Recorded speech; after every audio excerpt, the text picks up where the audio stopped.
remember when we first started this program, bloody nightmare. Hi Mel. So I've just watched the film The Herd. Wow. That was an intense film. Maybe you can tell me what it's about. The Herd is a short horror film which we made last year, where we basically have replaced the lives of the dairy cow with humans, and we have tried to bring to light the tortures of the everyday of being in the dairy industry. So therefore we follow the system of being impregnated, and then being milked, and your children being taken away from you and being eventually slaughtered, basically. Ready? You know the drill. Be your turn again soon enough. So how did you come about making the film? The film came about where a long-time friend of mine, a horror friend, Ed Pope, had written the script, and he's a lifetime vegan, and he wrote the script because he got to the point where he was kind of almost like frustrated with having to explain all the time of like why he doesn't have dairy products, why he doesn't drink milk, and then he was like, I'm gonna write this fucking film, and then we've known each other for a long time, and he sent me the script, and I was like I can definitely make this happen, but I can't do it right now. And we sort of like, I had it for like a year before we really started going for it, and then and then we worked on the script, and we sort of like changed various parts of it, and then and then I got some concept designs done, and then I started contacting some actors and actresses, and then it just like actually started happening. And then in June 2014 we actually shot it, and since then we've kind of just been playing festivals in the UK and various places in Europe. Started playing in America now, and we're playing not just like film festivals, we've also been asked to play at a few sort of like activist talks as well, which is really great, because it was very important that we made a film that could come across between like kind of keep everybody happy in a way. So we wanted to get the message across, but then we didn't want to come across like we were like sort of like shoving it in someone's face and being too preachy. So therefore we knew that we had to appeal to filmmakers and fans of films, and also like horror fans, like genre fans, and then also to make sure that we got the message across to sort of like kind of please us in a way, but it's not very pleasing to watch people that care about animal rights and what the real dairy industry basically is. Get up! Don't make me come in there. We've got to get out of here. Okay? Yeah, so you describe it as horror, a horror film, but kind of the cows actually live through this daily. So do you think people are going to understand that from watching your film? I think they do. I mean, obviously, like, it's, when you watch it, like I said before, like you watch it and then it's not until when we put something in at the end that you actually make the connection. This is exactly what they're saying. So and I think like for me, like it's a horror. It is a horror if you were in a cage. It's a life that you would not want to ever lead. It's a situation that you don't want to ever be in. Like nobody wants to be trapped in a small space in a cage, in your own shit, like being fed horrible food, being tortured, being abused. Everything is just against your will, and you don't have a voice, and you don't have any way of living the life that you really should lead. So that's why if you put a human in that place, then when a human watches it, then they find it easier to understand how horrific that situation is. So that's why it's quite, doing that is our way of trying to make people understand that this happens to these animals, the cows, on every day all over the whole entire world, in this trapped in this awful cycle that we decide is okay to do.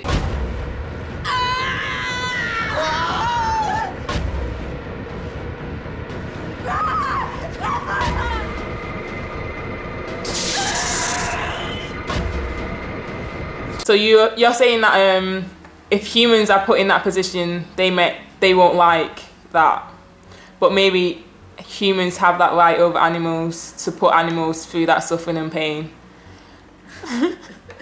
No, nobody has a right to own anyone, and it's like, for instance, like humans think, see animals as property when they're not property. Like, unfortunately in this world there isn't animal rights like there is human rights. I know recently, I think there was something where I think a dog had some rights for something, but that's very rare, and also they don't have a voice. But we know very much that, like, when, for instance, in the dairy industry, like when you take the baby calf away from its mother cows have like been seen chasing after trucks, or they're just like screaming for their baby all the time. Like they need their baby, they want to nurture their baby and help their baby grow up, like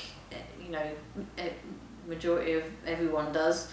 And and they can feel pain, they have feelings, they have nerves, their bodies are made the same structures of everything we are, and they can feel it. They have emotions. You can see animals cry. You see them as they get taken to slaughterhouses, and they're trying to get away. You read about a video where a pig escaped out of like a truck and was found running away from a truck and stuff. They know exactly what's going on. They're not, we just presume that they're stupid, and we, because it's gone on for so long now that it's just like the everyday norm that we just have this right to do this, and we don't, and it's really annoying.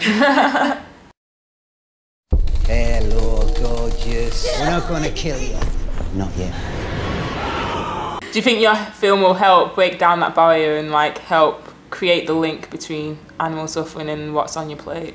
Hopefully. I mean, obviously our film is about just the dairy industry, because I think there's, there's the meat industry, and it's like they have two kind of different things. And for instance, like where we were talking about vegetarians, easier to maybe convert to veganism if they're interested.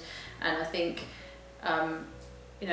the dairy industry is almost sometimes kind of worse than the meat industry, because therefore the girls are kept within a life of slavery for a longer period of time, whereas when you're in the meat industry you're kind of kept, but then you get killed a lot quicker, whereas they are kept for a longer time in this awful cycle and being pregnant and being pregnant and being pregnant. Like their bodies aren't made to be pregnant all the time. Like they wouldn't have a baby, as soon as they could get pregnant again. It's just like, so yeah, it's just.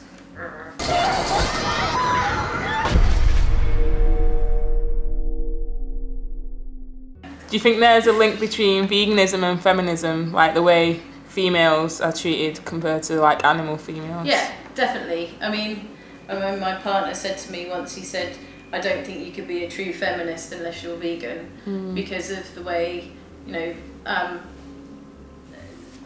that if you look at your, if you have to think about speciesism and stuff, and it's just like the way women are seen every day and the way we're, treated, and it's like how we're looked at for our reproductive organs and boobs and the body basically. And then if you look at like cows, and like all cows, pigs, chickens especially, are just kept in these lives for their reproductive system. So they're kept like thousands of them constantly just reproducing, so that we can eat them, so that we can, have cheese, and just all the time. People can have scrambled eggs for breakfast and all this shit basically. So I think there is such a strong connection between the two.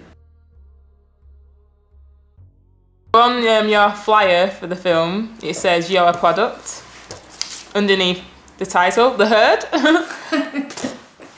So do you have an issue with capitalism and things like even humans being created as products and we're just like a number and a way to make money? Yeah, I mean, unfortunately, it's kind of everywhere. Like, people are treated, you know, like that on many different ways. So I think we are a product, and I have actually read somewhere recently that women were actually producing breast milk for some anti-aging product or for fetishes, basically, in Japan somewhere, which I just find surreal. And I think, you know, people and animals are treated as products all the time, like just on a regular basis, and it's just quite sad, really. It's just frustrating that they just, I don't know, people just don't really care, do they? I mean, you can try your best in everything to try and do everything right. You're never going to be perfect, I think. You're always going to do something that's not quite as ethical, like it, you know, but I think if you think the right way and you do your best, then, you know, you're onto some sort of winner and helping save. I think being vegan can save like 1 cow a year or something bizarre like that, which is hardly anything, but it still kind of makes a really big difference. Yeah. So what would your ideal world be if you could create it? My ideal world? Yeah. Oh God. I don't know. Just everyone would just be like me. And that's the end. That's it. Just crazy me. Cool. No. I don't know what an ideal world would be. It's kind of hard. I just wish that more people cared and more people, you know, people think they care, but then when you look deep down, it's like, do you really care? Like, you've just put your, you know, like here, for instance, in Prague, like the recycling bins don't recycle cans or tins, and it drives me insane. And I've found somewhere in a station, a big walkaway that has a tin recycling, so I'm collecting all my tins. So I'm going to go on one trip to go and put my tins, because I'm like, I can't put this in the bin with everything else. It just feels so wrong. And things like that where, you know, or people just, you know, I'm at work and people don't care that they're eating, you know, it's just people just need to be educated more, or just have more of an empathy and an understanding, and not throw their rubbish like in a lake, and just think before they do lots of things, I think. And because it's like, you've only got one life, we're on this one planet, like we're just destroying it, and it's only just going to get worse. And much that everyone thinks that they're making things better, that, you know, I think the way governments tell you what things are bad and what things are good, like, all actually half the time is just a load of bollocks. And it's also that they can make sure that they're covered, and they can, you know, it's all about money and business, isn't it? So it's quite sad, really. We're all fucked.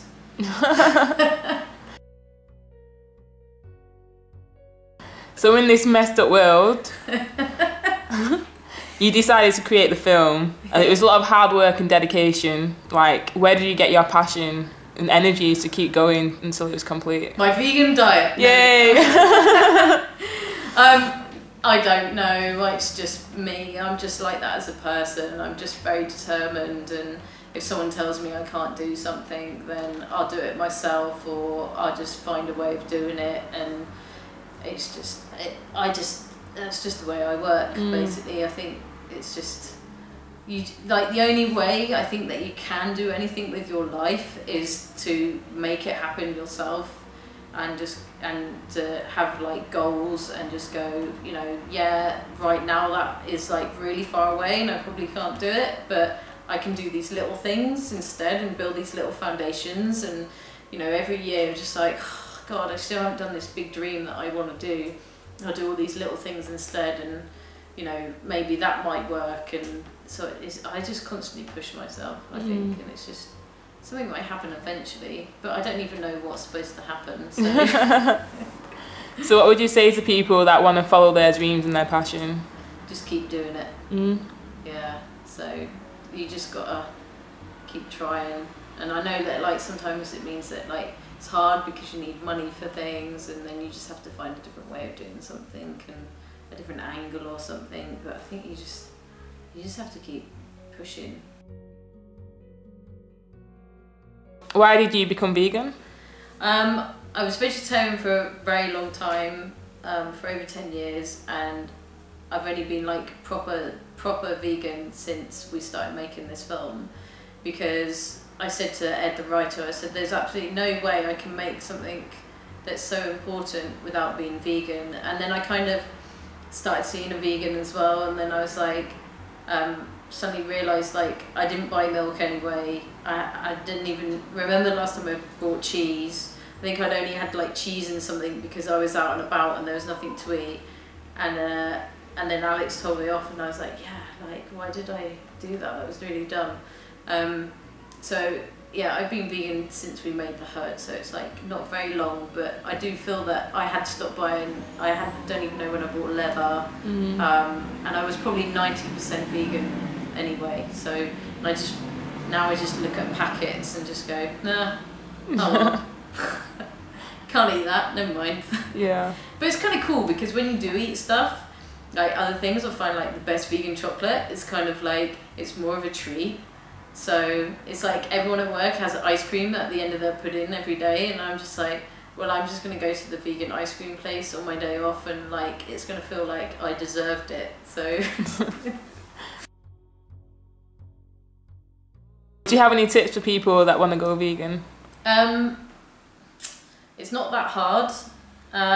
It's not actually expensive, and just go on the internet, look up things like, maybe like follow Emily the Bite-Sized Vegan on YouTube. She's really great for like helping veganism, and just introducing people into the stuff, and try and go on forums or something, find some other vegans online and just chat about stuff, and follow things like what fat vegans eat on Facebook, which is everyone just quite good fun, saying which has junk food, health food, raw food, everything. Like you can just, anything can be vegan, you can make vegan. So it's like, and then find a little vegan, Happy Cow app on your phone means that you can like go to all these little vegan restaurants and food places, and like when you go traveling, and you can find things and not just eat like salad and French fries.